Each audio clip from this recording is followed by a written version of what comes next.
शीतल और जिर्क, दो नाम मगर एक ही जुर्म, मोहब्बत। हाँ, मोहब्बत वही मोहब्बत जिसका जिक्र कुरान में भी है, और निकाह के रिश्ते में बदल जाना जिसे नबियों की सुन्नत कहा गया है।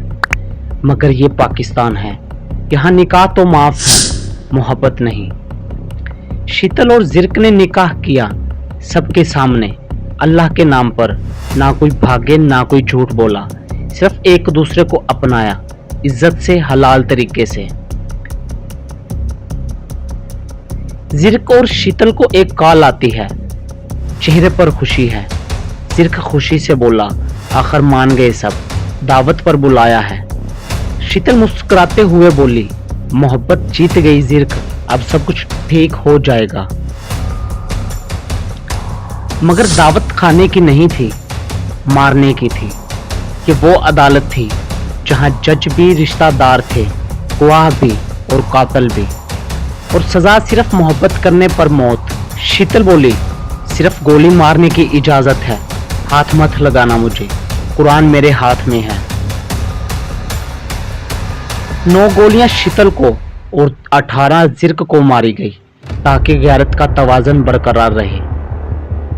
जमीन पर पड़ी 2 लाशें, एक खून में भीगा कुरान और चेहरों पर जीत का गरूर लिए वही रिश्तेदार जिन्हें बेटी के हाथ में कुरान नजर नहीं आया, मगर बंदूक हाथ में बहुत चची।